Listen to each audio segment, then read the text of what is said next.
So at this point, I have gone ahead and completed the full basic plotting of this short story. So I'm going to click in here to Farmer in the Dale. And what you're now going to see is I'm going to scroll over. So we have chapter 1 here. And I'm going to go ahead and do the small just so you can see it all. So you can see all of the green dots are all there. They're all completed, which lets me know that I have filled out all of the major story points for this. You can go into the medium size just to give you a bit of a clearer view, and you can see that everything is lined up. A couple things got moved along the way. For example, I can't remember if I've already told you this, but one of the things I realized when I started going through one of the previous versions was that I had mistakenly tried to name the main character Grayson, which didn't work because, hello, the whole point is the playing on the words like farmer in the dell. It's the farmer in the dale. So, hello, the main character's name is Dale. Duh.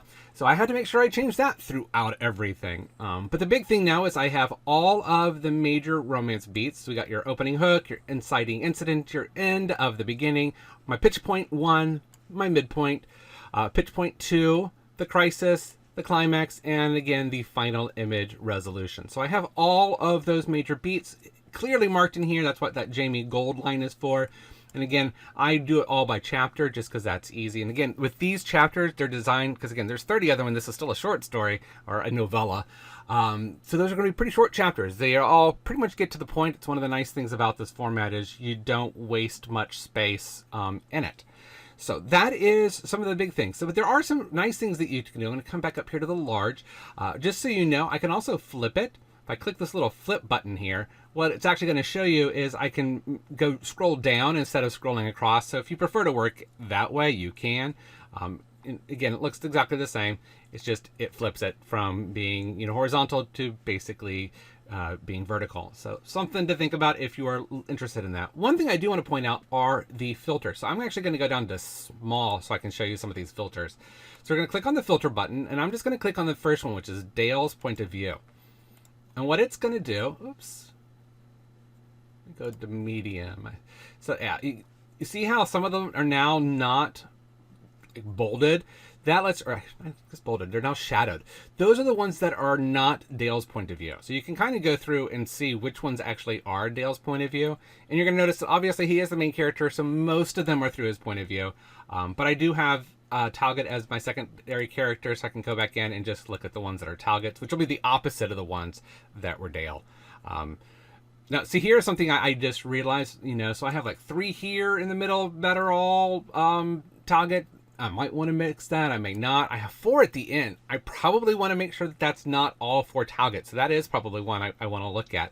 So let's go in and look at those scenes and see if they all should have been Talget in the first place.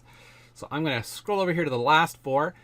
So again, it's just so she pulls the trigger and Dale jumps in front of the bullet.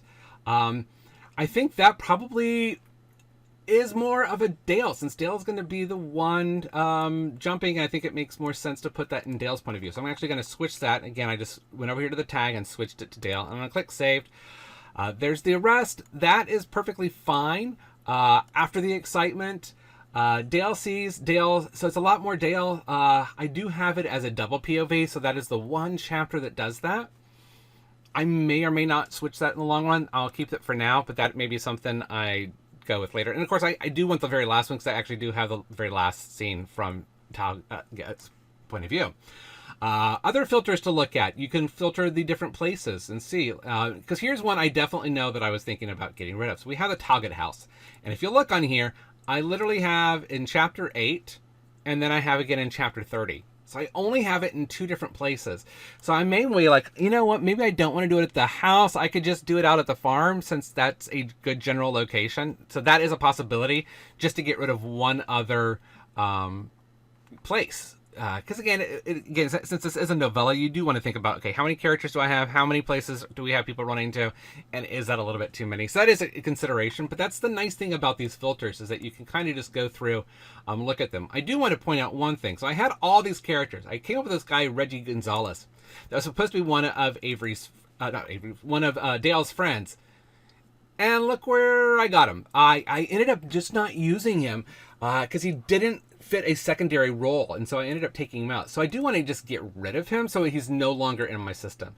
To do that, again, I came over here to the characters tab, and I'm just going to find that character, and there's a little trash can next to him. So I am just going to, unfortunately, get rid of that character, and then make sure I'm going to save. And you just want to do that because, again, it's just going to clean things up a little bit. Especially in a novella. If it was a long novel, sure, I could keep him and just have him there. But since this is a novella, I don't want to have too many things that are extras that I just don't need. So that is how you can use the timeline. I'm going to go ahead and click off that filter. Again, it's very nice to be able to go through and look at this stuff. I can also see the collapse button. For the most part, all that does is collapse or expand the toolbar. Not going to get us very much right now. But again, there's a lot of things in here. So in the next video, we're going to talk about the outline version.